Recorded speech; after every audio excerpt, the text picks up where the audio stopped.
On s'aperçoit qu'au fur et à mesure de la construction européenne, il y a eu plusieurs fois des peuples qui ont voté non à différents textes.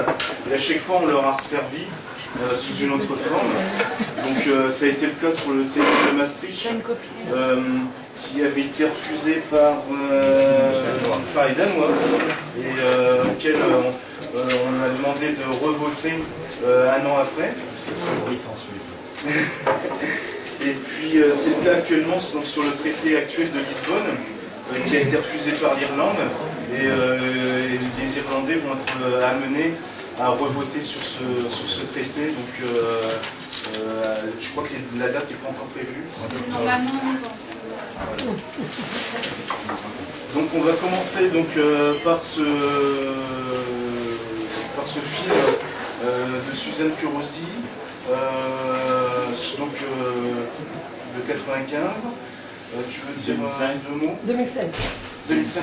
Non, mais je dois dire que ça date de 2005, mais en fait le traité constitutionnel européen, comme tu disais, donc c'est Valéry Giscard d'Estaing lui-même qui est à l'origine du traité constitutionnel européen, qui disait que le traité de Lisbonne, qui est en train d'être adopté, c'est en fait le frère jumeau de ce traité constitutionnel. Donc en vous passant ce film-là, en fait, il n'y a rien de nouveau sous le soleil actuellement, puisqu'on est en train d'adopter le traité auquel on a dit non.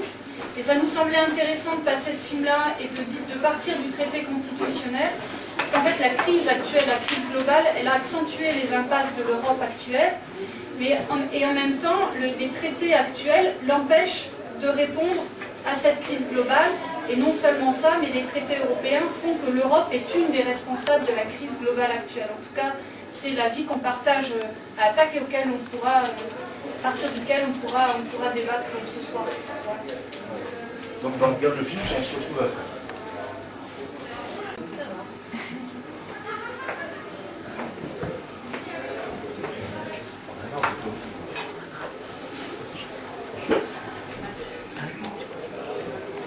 On trouve au XVIIIe siècle une double demande, une double attente, une double revendication.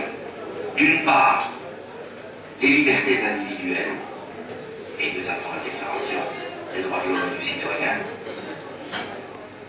mais on l'oublie trop souvent, au même moment, il faut relire les cahiers de doléances, il faut relire les projets de constitution qui se rédigeaient dans ce qui n'était pas encore l'Italie, dans ce qui n'était pas encore la Belgique, dans ce qui n'était pas encore les Pays-Bas. Qu'est-ce qu'on trouve? À côté de cette demande, de cette revendication de droits individuels, une revendication de droits collectifs.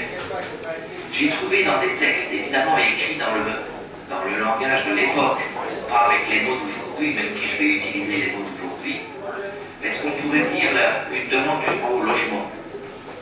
Il y a des textes où l'on trouve que les autorités ont le devoir d'assurer le logement à tout le monde, d'assurer un salaire régulier,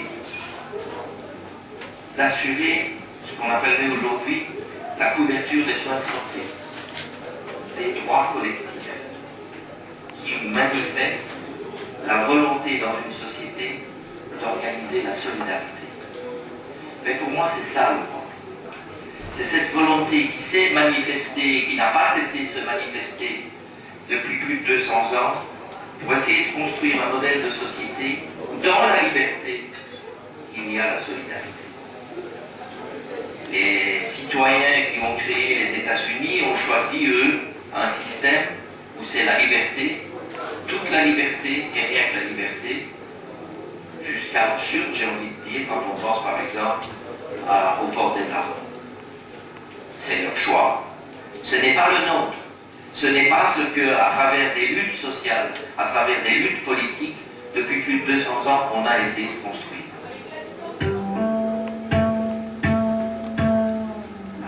Les États membres s'attachent à maintenir l'équivalence existante des régimes de congés payés. Il n'y a aucune équivalence des régimes de congés payés en Europe. Nous avons 5 semaines en France, en Grande-Bretagne, déjà un pays riche, il n'y a que 15 jours. Je ne sais pas quelle est la loi en Lituanie, mais j'imagine que les droits ne sont pas aussi avancés qu'en France ou en Allemagne, etc., etc. Sur les droits sexuels, il y a une véritable escroquerie qui est en train d'être vendue, que l'on tente de vendre au public. On prétend que la deuxième partie de la Constitution, qui justement est la charte des droits sociaux fondamentaux, apporterait quelque chose de plus à ce qui est déjà. Alors c'est complètement faux. Elle est en retrait sur pratiquement toutes les conventions internationales existantes, et elle est bien sûr en retrait sur le droit français. Si on veut vraiment se battre pour les droits qui ont été acquis par nos parents, nos grands-parents et les grands-parents au prix de lutte, au prix du sang, eh bien, si on veut renier tout ça, je pense qu'il faut voter oui. Si on veut conserver ces droits, pas seulement pour nous, mais les étendre aux autres aussi, en tirant vers le haut, eh il faut voter mais catégoriquement. Non, il faut donner un coup d'arrêt, il faut en quelque sorte que l'Europe reparte sur d'autres bases. En deçà de la Constitution française qui dit que les gens ont le droit de travailler. La Constitution européenne dit que l'on promeut le travail, le plein emploi, mais on ne garantit rien du tout. Tout ce qu'on garantit, c'est un marché où la concurrence est libre et non faussée. Cela veut dire que les gens sont en concurrence les uns avec les autres. Aujourd'hui, la réglementation européenne, c'est la semaine de 48 heures. Mais même cela, le patronat trouve que ce n'est pas suffisant.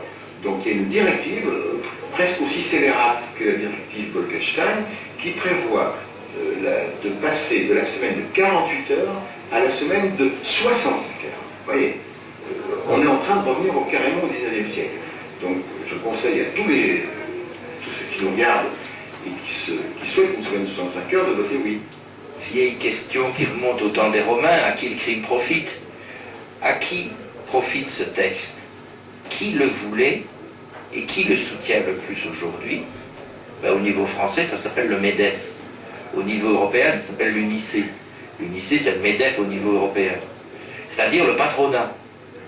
Il y a des textes, avant la rédaction du traité constitutionnel, qui viennent des milieux patronaux, où ils indiquaient ce qu'ils voulaient et ce qu'ils ne voulaient pas. Aujourd'hui, il y a une majorité politique de libéraux de droite et de libéraux de gauche pour soutenir un texte qui est d'abord un texte voulu par le patronat et qui satisfait le patronat. Un haut fonctionnaire est quelqu'un de respectable en soi, mais c'est quelqu'un qui n'est pas responsable devant les citoyennes et les citoyens. Ce n'est pas un élu, et il décide seul sur des matières vraiment fondamentales. Eh bien, je citais l'avenir des services publics, la place des accords commerciaux par rapport aux accords environnementaux, par rapport aux droits humains fondamentaux, par rapport aux conventions sociales de l'Organisation internationale du commerce. C'est tout cela dont le comité 133 décide, et en fait c'est lui qui donne le feu vert pour les positions de l'Europe dans les négociations internationales. Or, il travaille sur des documents qui sont secrets, qu'aucun parlementaire national ne peut connaître, et pas davantage les parlementaires européens. Parce que si les élus n'ont pas l'accès, par exemple, au comité 133, les grands groupes de pression du monde des affaires, eux, ont un accès direct. Je pense que le Parlement européen commence un petit peu à se faire voir, en fait. Il devient visible. On est vraiment très loin du compte, et ce n'est pas parce que le Parlement européen devient un petit peu plus visible qu'il remplit les fonctions indispensables d'un Parlement classique, sans lesquelles on ne peut pas dire qu'il y a une démocratie européenne. Donc c'est pire encore que l'impuissance que nous avions connue jusqu'à présent. C'est, avec ce traité constitutionnel, un acte de soumission aux États-Unis d'Amérique.